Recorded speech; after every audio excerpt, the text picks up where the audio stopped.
And question 8 says, how many sons were born to David in Jerusalem? 11. And then question 9 says, why did the Philistines attack David? Called them to invade the land. He had been anointed king over Israel. I'm going to cut that off. And then question 10 says, what was the outcome of the war?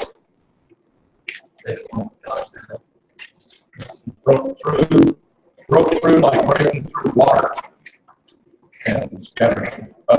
Question 11 says, what was the outcome of the second battle?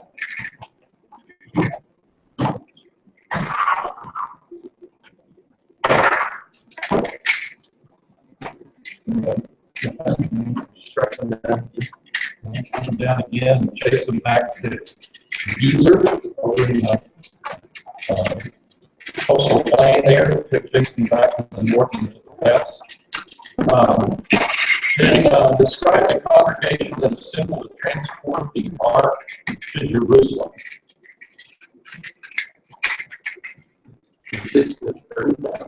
30,000. Quite a group. Caleb was telling me from the book of Chronicles how many priests I think they had. There was 860 something priests. So they took it. That's the second time they got that. The first time, 30,000, like soldiers or whatever, people came out. The next time they had priests. They were there too. And they had a story. So describe the worship conditions in Israel at the time David decided to bring the ark to Jerusalem. Well, the worship according to that it's pretty degenerated. Had the ark in one place and the tabernacle in another place. There didn't have a central place of worship, really. 14 says, what was wrong with the manner David chose to move the ark? Hear something? Yes. Do instead of what God commanded, I guess. They built a new cart, and that's the way the Philistines moved it, but that's not what God's word said about. So, what was the proper manner? I guess that can also be answered in that question. The Levites were carried on with poles that went through it, which seemed like an obvious thing when you looked at it. That's the way to move it. God's word specifically spelled out they were to carry the ark. And it was to be certain people that were to carry the ark. So they were substituting their own way for what God's word says. Why was Ezekiel? The ark started to fall off the back of the cart when the oxen stumbled and he stuck out his hand to steady it and touched the ark, and God struck Uzzah dead. Of course, it shows us this is a holy object. Everything about what they were doing and the way they were moving it was wrong, and they were all guilty. So why all good intentions make up for unscriptural action?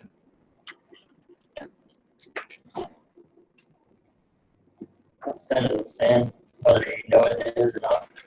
God spelled it out. We have some responsibility to treat God.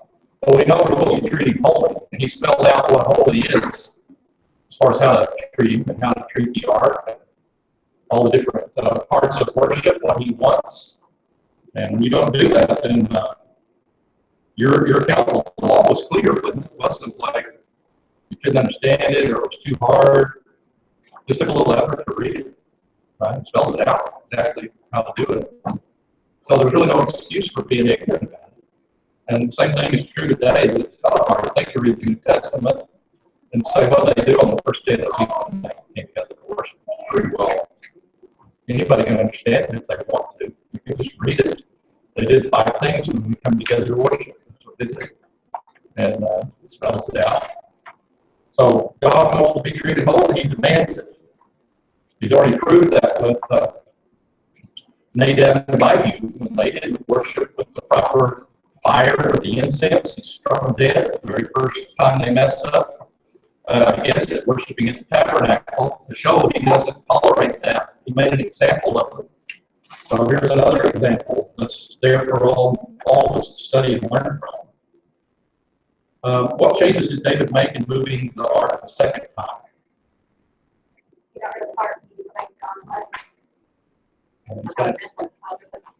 He studied the book of Numbers and found out what you're supposed to do. The Levites carried the ark. They're the only ones that carried it. And he offered sacrifices before the ark, showed reverence for God when they started out. And God accepted their move and showed great reverence. And all those priests that are mentioned in Chronicles that were brought down to go along with the ark. So very careful. And that's what we should be. In 18 it says, what criticism did Michal make of David's conduct when moving the ark of the covenant?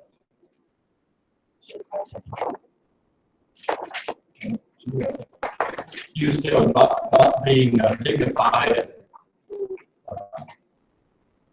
Let's take a look at what we have here. It says in chapter 6 of 2 Samuel, verse 14, and David was dancing before the Lord with all his might, and David was wearing a linen ephod, which is the apron that the priests wear. We know from Chronicles that he also had on a linen robe that was underneath the ephod. So he was, not that he was immodestly dressed, but he was dressed in a very humble fashion as he's dancing there before the ark. Certainly not the kind of clothes that the king would wear, or even the kind of conduct that a king would ordinarily have. And he joined in with all the worshipers and was dancing before the ark, just like all of the other people were doing. He was just a worshiper, an ordinary worshiper of God.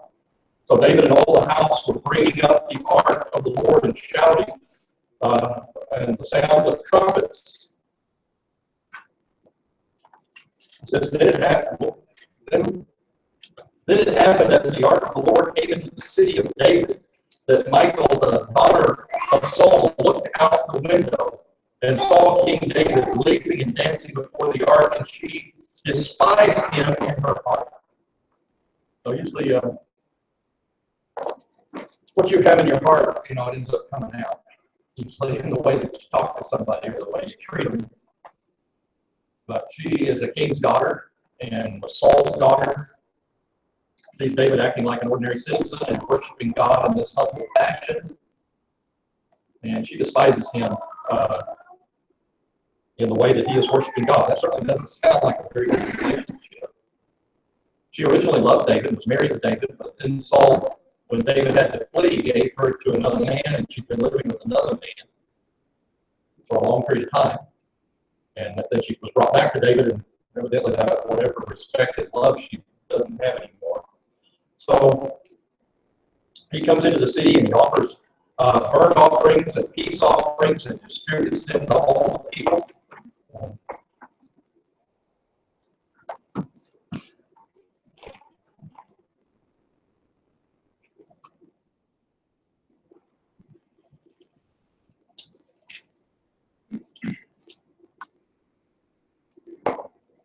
So they brought the ark of the Lord and set it in its place inside the tent which David had pitched for it. And David offered burnt offerings and peace offerings before the Lord. And when David had finished offering the burnt offerings and the peace offerings, he blessed the people in the name of the Lord of hosts. Further, he distributed to all people, to all men and women, a cake of bread and one of dates and one of raisins to each one. Then all the people departed, each to his house. So they have a great public worship of Jehovah there. The king supplies the peace offering. I imagine it was an abundant peace offering. And of course, the people would share the food from that, and then the other things that come along with the offering, these different things that they contributed to their fellowship meal that they were having with one another, their peace offering meal. After the peace offering, you had fellowship with one another and with God in the eating of these things. And of course, we have the Lord's Supper in the church where we all remember the body and blood of Christ, to commune with Christ and with one another, that we all have our salvation, we all get our physical strength and life from the blood of Jesus Christ and his body sacrifice for us. So we all eat one bread, one drink, it gives us life. That sort of foreshadows what we had. So David was a very religious man after God's own heart, and he loved the Lord and loved the people that served the Lord and provided for them. And then we're told about the curse that comes upon Michal and the way that she acts toward David when he comes into the house. It says, when David returned to bless his household, Michal, the daughter of Saul, came out to meet David and said, how the king of Israel distinguished himself today. He uncovered himself today in the eyes of his servants, maids, as one of the foolish ones shamelessly uncovers himself. She seems to think David acted inappropriately for a king in the way that he behaved in the eyes of the people, in the eyes of the maidens, and so on. And reproves David, speaks to him in this harsh way when he comes in to greet the family and bless them. Pretty great day up until then. David must have been on pretty high note when he came in the door after worshiping the Lord and successfully bringing the ark to Jerusalem. So David said to Michal, it was before the Lord who chose me above your father and above all his house to appoint me ruler over the people of the Lord, over Israel. Therefore, I will celebrate before the Lord. So she might think it's a lowly thing, too low for a king to behave as David did. But David didn't think so at all. He said, I know the Lord is pleased with me and has exalted me to a position higher than your father.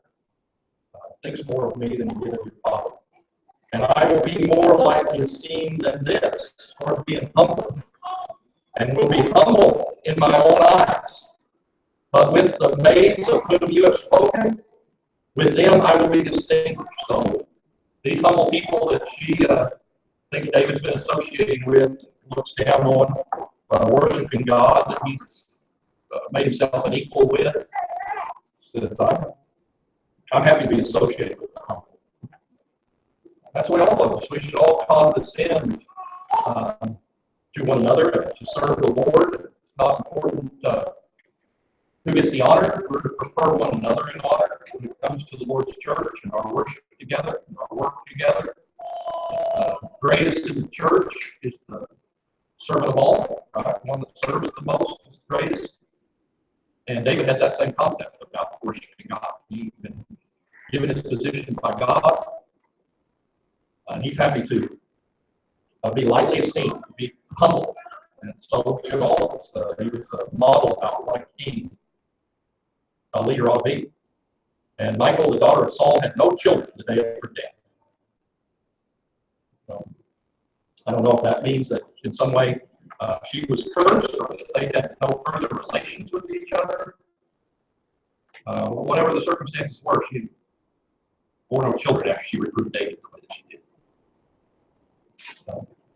Very, very negative note is given about this daughter of Saul. So, not going to be one of her descendants that's going to be challenging for the throne. She doesn't have it. Anybody else have a thought on the moving of the charge or the things that happen? Yes. It's a good lesson for me, female. For, no matter what kind of day I had, my husband comes in joyful over whether it was a good day at work or something happened, or, I need to stream over the good Lord in my thinking. I don't care how long of a day I've had. I can't act like that. I need to be joyful with him, and I need to share in his joy and not. I would never make fun of my husband for serving the Lord, but not laugh at him and things like that. It's a good lesson for me to realize that I need to make sure I'm humbling myself with my husband and I'm with God. Some excellent thoughts. She certainly had an opportunity to take a completely different attitude towards serving the Lord and putting the Lord first.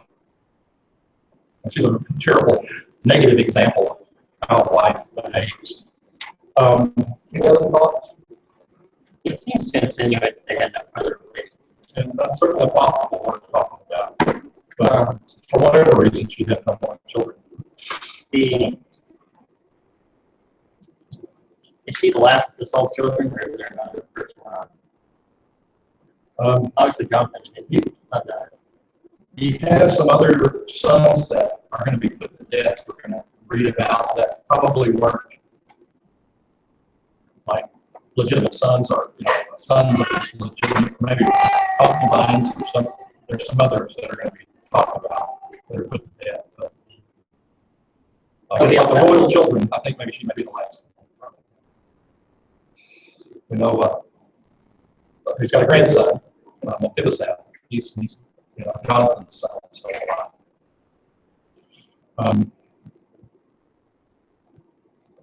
right, then we move on to David's plans to build a temple. And again, I don't, it deals with different subjects as you go through the book, and it's difficult to say all these things are in exact chronological order. It could be more of certain topics grouped together as you go through, kind of like in the book of Matthew. So the middle section of Matthew, he doesn't go so chronological like Mark does. So we're told about his plan and he has a desire. We know that he certainly loved the Lord and honored the Lord.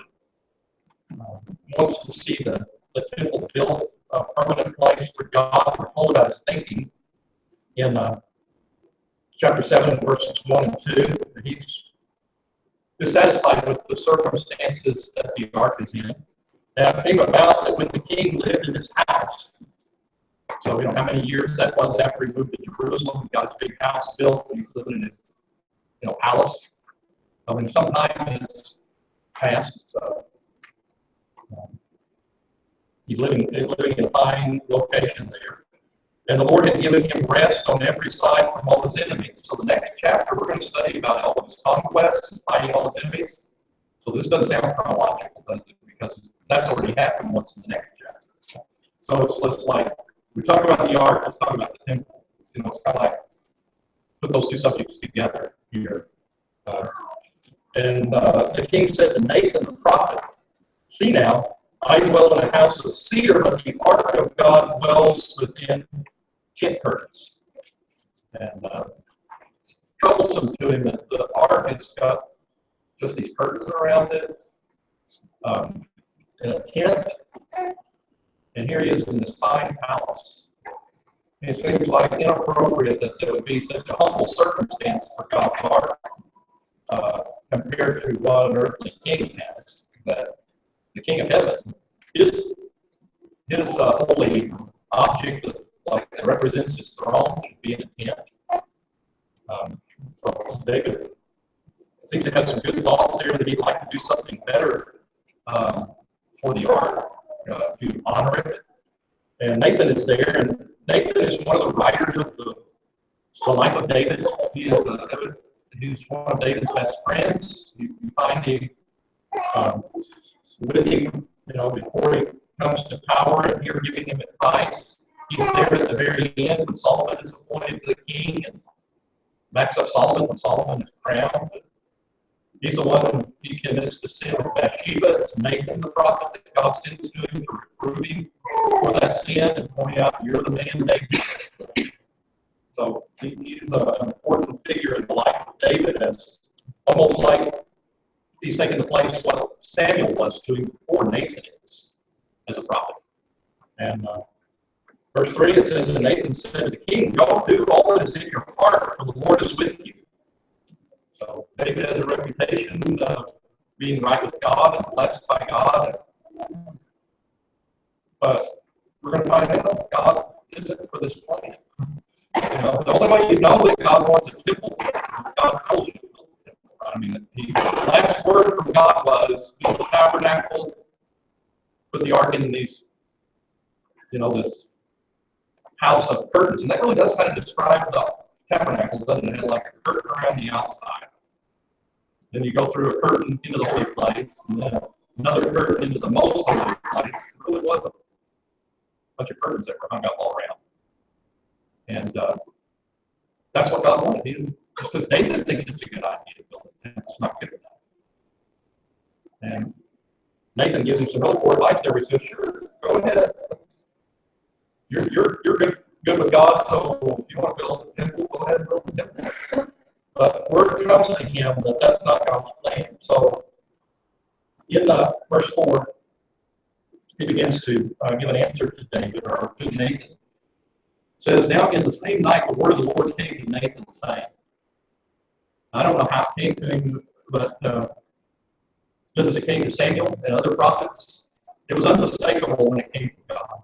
Whatever it was in a vision or in a dream or different ways that he's communicating it. God spoke, but there was no doubt about that it was God talking to you when it happened. And he lays out here, go and say to my servant David, thus says the Lord, says, are you the one who should build a house to dwell in? David seemed to think he was, but God didn't think so. And that's a lesson I would think for all of us. It's just because I think it's a good idea, that doesn't mean God thinks it's a good idea. Right? I mean, or you think it's a good idea. And you've got a good relationship with God, but just because you think it's good doesn't mean it's God's idea. I think the church should do this particular work or that work. Just because you think it's good doesn't make it good. God may have another plan, and if he's revealed the plan, that's the one we should stick with. And if God wants the temple built, he'll tell them how to do it. It says, for I have not dwelled in a house since the day I brought up the sons of Israel from Egypt, even to this day. So I have been moving them out in a tent, even in a tabernacle. Think about how many great people have we studied about from the days of Moses and Joshua and all the judges. God told them all that time. Well, why? Because David's kingdom does have to change. It's like, don't you think you could have told Gideon or somebody else who wanted a temple? It's tired of the tent. So, it was good enough back then. So why would David just assume that God doesn't like it? It says, wherever I have gone with all the sons of Israel, that I speak a word with one of the tribes of Israel, which I commanded to shepherd my people Israel, saying, why have you not built me a house of cedar? You can say the same kind of things about the church that's been here for 2,000 years. And the Lord was happy with it the way he started it and the way he set it up in the beginning. He hasn't given us any word he wants to change. Now, all of a sudden, the church is supposed to be different because we think it needs to be updated or different than what the Lord made it in the beginning. It's been good enough for God's people all the way up to now. So why would we think we're going to change it?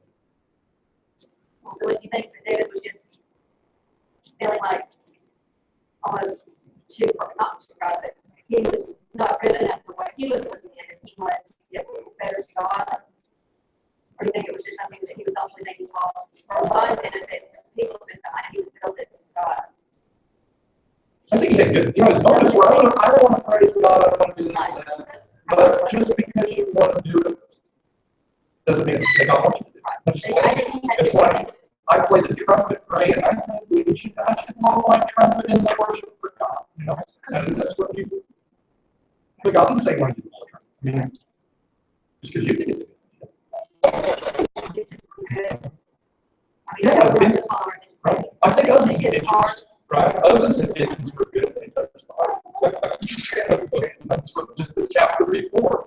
But like those all show, all of these things show that God has a plan that he wants us to follow. And we can't deviate from that. If we deviate from it, there are going to be consequences.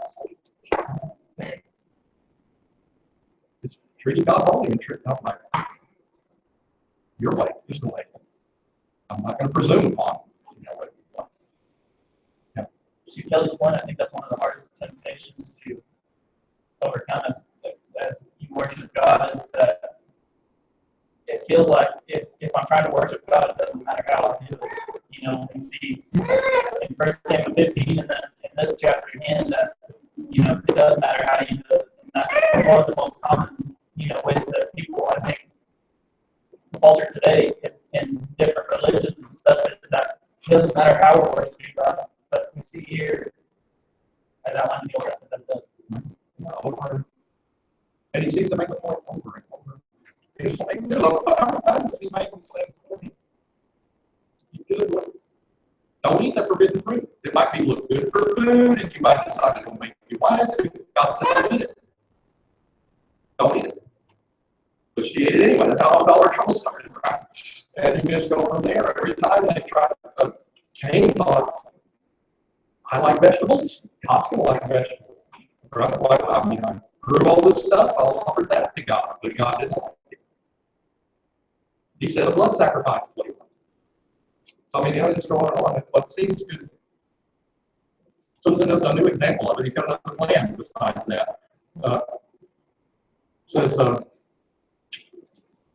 verse 8 says, now therefore, thus you shall say to my servant David, thus says the Lord of hosts. And this is one of the greatest turning somebody down on doing something they want to do. I mean, he really loves David. He doesn't, even though he's going to disappoint David and say you can't do it. He does say a whole lot of nice things about David. He reminds David of all the good things he's already done for David. So it's not like I don't like you, right? That I'm not letting you build the temple. But it's not my will. That's not what I want. I care about, He also makes the promise of his descendants. So it's not that he's disapproved of his willingness to do it. It's not that he needs to do it. So we just need to wait on God's plan. Says, I have been with you wherever you have gone, and have cut off all your enemies from before you. And I will make you a great name, like the names of the great men who are on the earth. And I will also appoint you a place. I'm going to start right. Verse 8 says, now therefore, thus you shall say to my servant David, thus says the Lord of hosts, I took you from the pasture, from following the sheep to be ruler over my people Israel. That's the first thing. I mean, that's big. You're out, and he was like the least son of the family, right? He was the one that nobody even thought that he might be appointed king. He was left out to take care of the sheep. And God pulled him out of the pasture and made him king of all of God's people. I mean, he must like David. I've done a lot for you, David, so don't think you can't build a temple. I'm like, yeah, sure, right. That's not it. That's what I've done. Every enemy that he fought against, God's been by his side. Nobody's been able to defeat David in any battle that he's been in. And he's going to get a name like the greatest people on earth. I mean, how many people are named David? How many people think? Because he's so great, right? I mean, his name. And you can throw in David's sons and a whole bunch of other names too that we get from David. David, I mean, he is. Even Christ is the son of David, right? I mean, how great of a name does he have? And so God said, I'm going to give you a name, great. And I will also appoint a place for my people Israel and plant them, that they may live in their own place and not be disturbed again, nor will the wicked afflict them any more as formerly. Even from the day that I commanded judges to be over my people Israel, and I will give you rest from all of your enemies. The Lord also declares to you that the Lord will make a house for you. So he's going to give them peace after David defeats these enemies. They're going to have peace and dwell in security like they haven't had during all the days of the judges. They're going to have peace. And you think about the rest of David's reign after the beginning of it when he has all those battles, and they have peace. And then all Solomon's reign, there's peace. So I think it really was until Solomon's heart turns away from God. That's what messes everything up. But up to then, they have peace. So now I'm going to build a house for you, he tells David. And here's this great prophecy. That so many of the other prophecies that you read in the book of Psalms and in Isaiah, Jeremiah, Ezekiel, Zechariah, they talk about the coming of David's son, the Messiah. He's going to come and rule forever. All those prophecies, it goes from this promise that's made to David, that God is going to make a covenant with the house of David. Like the house, he made a covenant with Shem, when after the flood, and then from Shem came Abraham, and then Judah was going to be the tribe that the king would come from. And now the house and family of David. God makes covenant with him. From his family, Christ is going to come. And from his family, a ruler is going to come and rule forever. So, he's going to establish, he's going to elevate his son. And of course, there's two senses in which this is true. It's absolutely true of Solomon. Solomon is a great king, wealthier than anybody before him or after. And he's going to exalt his son Solomon. But Solomon is just a foreshadowing of the real son of David, which is Jesus Christ. As great as David, as Solomon was, did Jesus say, somebody greater than Solomon is here? He is great, much greater than Solomon. So Solomon just foreshadows Jesus. He's going to bring security and peace and happiness. And Solomon did that for a number of years physically. But spiritually, Christ has done so much more. What Christ does for us lasts into eternity, forever. So no comparison. It says, when your days are completed and you lie down with your father, I will raise up your descendant. And literally there, I wish they just left it probably in the footnote. It says, your seed. Right? Just like he said to Abraham. I'll raise up your seed. And that seed you can think of as the descendants that came from the whole line. And you can also think of that one seed that comes in the end, right? It's Jesus Christ. Your seed after you. And it will come forth from you. And I will establish his kingdom. So he's going to have one for Solomon. And then when you count all those that came after Solomon that reigned on the physical throne of Judah, there's 20 kings in a row that come from David. That's pretty impressive. I mean, how many kingdoms go for 20 generations? And then even after that, the seed is, they're not on the throne because of their sins. They start worshiping idols and living ungodly lives, and so they go into Babylonian captivity. But eventually, God still doesn't forget the promise, even though he punishes his seed. In the house of David, there's Joseph and Mary. And he raises up Christ. So he doesn't forget the promise forever that he's going to raise one. So it establishes his kingdom. And this one will erect the temple. Ye shall build a house for my name, and I will establish the throne of his kingdom forever. So David's not allowed to build. We're told in 1 Chronicles 28, this account, you have a parallel account. It tells us because of his bloodshed, he's not the proper one to build. And maybe it was all legitimate warfare that he had to go through. God's purpose and plan to foreshadow the building of the temple, the church. It's the Prince of Peace that's going to build the church, not David. Right? And Solomon better foreshadowed that. He wasn't a warrior. He was a man of peace. David can fulfill some of the images of Christ, but not all of them. So 1 Chronicles 28.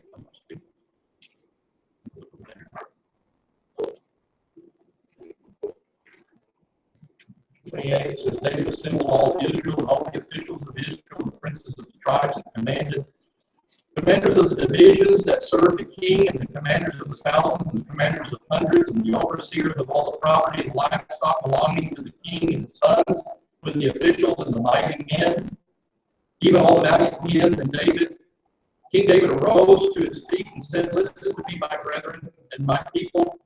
I had intention to build a permanent home for the ark of the covenant of the Lord, for the footstool of our God.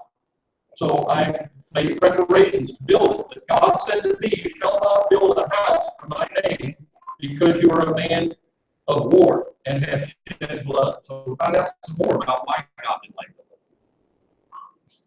He didn't fit what God wanted when it came to building that house. So it's going to be his son that will build a house. And again, Solomon fulfills it, and it's mentioned several times when Solomon is building the temple. that God said to my father, your son's going to build, so Solomon recognized this prophecy was about him.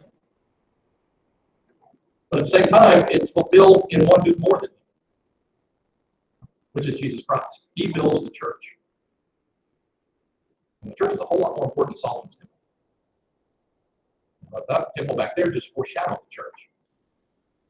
It was just a shadow of what the church is. And Jesus Christ came and built the temple of God. And that temple is talked about by the prophets. Ezekiel describes this spiritual, symbolic temple in chapter 40 through 48. He goes a whole long vision about the temple in figurative terms. And of course, we're studying right now in our Sunday morning class. We just got to this place where we're living stones on the cornerstone, which is Christ. It's growing into a temple. And we are the temple of God. And God's dwelling place was in the tent, or the house of Shem, in the tabernacle.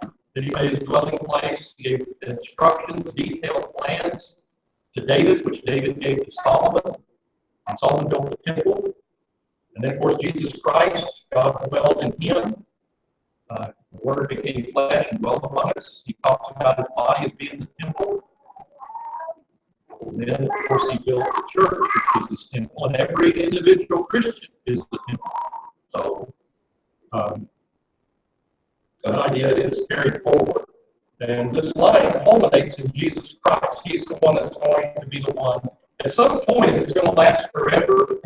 You need to run into somebody that's going to last forever, right? So it's just going to be a kingdom that lasts forever. And with Jesus Christ, you have an eternal person. And he's sitting on the throne forever, right? So it starts with Solomon. And when in captivity, they got punished for a period of time, you see. Ultimately, it ends up with Christ. Let's look over in Psalm 89. It talks about this covenant with David in that psalm. And really the whole psalm, we should have a sermon just on Psalm 89. It's such a great prophecy that refers to these things. So it talks about this covenant and how long it's going to last. It's made with David. Psalm 89, verse 29. It says, and I will establish his descendants forever, his throne as the days of heaven. That's a long time, the days of heaven, right? Forever. Literally forever. So you have statements like that are made about this. Verse 36 says, his descendants shall endure forever, and his throne as the sun before him. As long as the sun is in the sky, his descendants are going to sit on the throne. Well, Jesus Christ is on the throne right now, right? And he's going to be there until the last day when there's not going to be any more sun, right? It's all going to melt with intense heat on the last day. And he's going to reign right up to that day. Then he delivers the kingdom back to God. So, these things come to pass in Christ. Verse 37, I will establish, it will be established forever like the moon, and the witness in the sky is faithful. What did the angel say when Jesus was going to be conceived by Mary? He talked to Mary, and Gabriel did, and talked about this baby that was being born. Just to show, I'm not, this is my idea that Jesus is the ultimate fulfillment. The angel Gabriel tells us that he is.